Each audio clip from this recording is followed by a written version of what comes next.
Konnichiwa.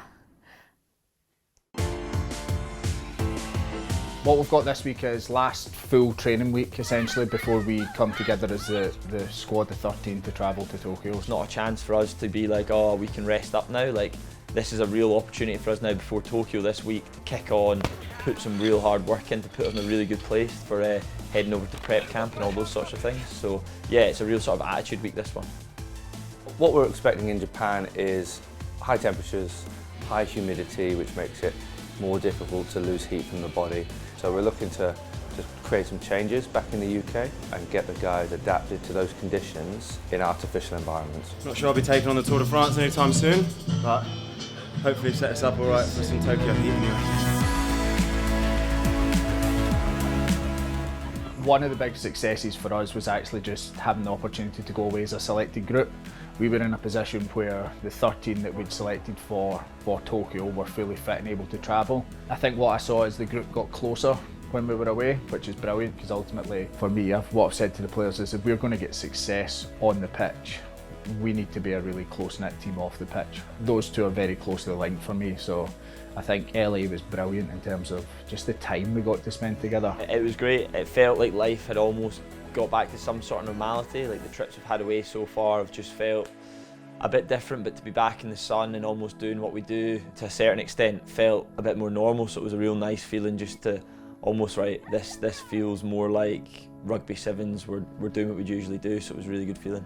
Day one we started off a little bit slow, just again feeling each other out. It's the first time we played together as a group, and I think we could have won those games, but I think that sort of shows we lost them by a narrow margin, and that's just that time together on the pitch. Whereas day two we turned up, probably played slightly better stuff because we were a bit more used to each other, and the narrow margin sort of fell in our favour in the second day, which I think just shows the value of playing together and getting out there as a team.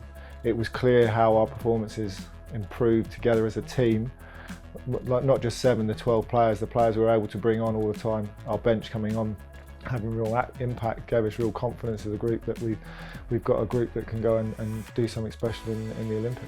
We've definitely got to work on. We're not the finished article, and we've got a bit of time to put a few fixes in place. It's simplified down, really simplified. So it's like revision. You can't remember everything. You've got to squeeze it down to as much as you can. You get the ball, but you've got no momentum to go with it. Just have a think about those key things going into our kickoff sessions.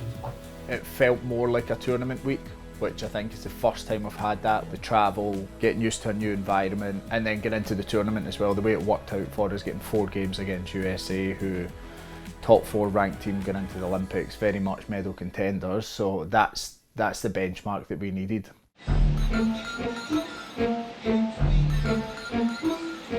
If you look at some of the conditions at the moment in Tokyo, you're probably looking at something between 26 to 30 degrees in terms of temperature, and around between sort of 70 to 80% humidity at the moment, which can make it quite uncomfortable, especially in sort of the height of the day. You know, the conditions will be very challenging to each of the players, so that's something we're trying to prepare for at the moment. So we're looking to just create some changes back in the UK and get the guys adapted to those conditions in artificial environments ahead of arrival. I think the hard thing for us is being based in England. We're not graced with the best weather conditions for preparation, so we've been lucky enough at the moment to have got sort of 4 hot pods on loan and 4 greenhouses with watt bikes in each to help the players sort of acclimate to some of the conditions that they may be accustomed to over there. So you've got 6 6-second sprints to do, all right? And then you've got 6 15-second efforts to do. That's as hard as possible. Try and keep it up as high as you can. I'm breaking it, I'm not gonna lie. We did quite a bit of this up in Scotland before Dubai every year, so I know how bad it's going to be. So it's not making it any easier to want to go inside. Each pod has a heater based in them, and it allows us to sort of mimic some of the hotter conditions and some of the humidity that we're going to be accustomed to. So basically they're little pods that sit on the floor, as airtight as could possibly be, and allows sort of the heat to maintain in there as the players are exercising through those conditions. It just makes it minging and sweaty and just drains you. It's like a normal heat, isn't it? It just drains you and makes you feel empty the whole time. So it's pretty bad. If this will make it better, we'll do it. You know, that's what we got to do. Although, you know, it's 7s, isn't it? Nothing's fun. none of the training's so horrible. Went through stages. 6 seconds it was hard, that's our first bit. Missed Eddie's second bit, it was like 7 minutes, which was fine, and then 15 on. I think we died on that, but it's just so different heat. I can see, I'm sweating, so it's definitely different to what we used to, but yeah, we're ready for it. I hope it helps. Honestly, tough. Like, good to get a little blast on what it's going to be like, but yeah, disgusting at the same time. Everyone happy? Yeah.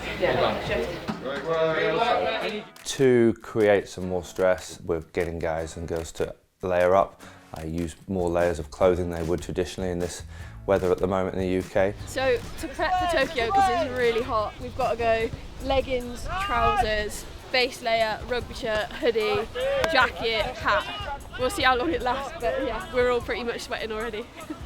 Got some weird looks when we asked the players to layer up at the beginning of the sessions, but we're asking them to sort of get base layers on, jumpers, waterproof beanies, you know, as well as the physiological changes that you get with sort of heat acclimation. A lot of the perceptual changes are just as important. So if we can make the players feel really uncomfortable during some aspects of rugby, that's going to help with that perceptual sort of heat stress, I guess, in Tokyo. And that's our sort of theory behind some of the layered clothing, in order to get some sort of benefit, probably not so much of a physiological one, but more of a psychological, perceptual benefit from that.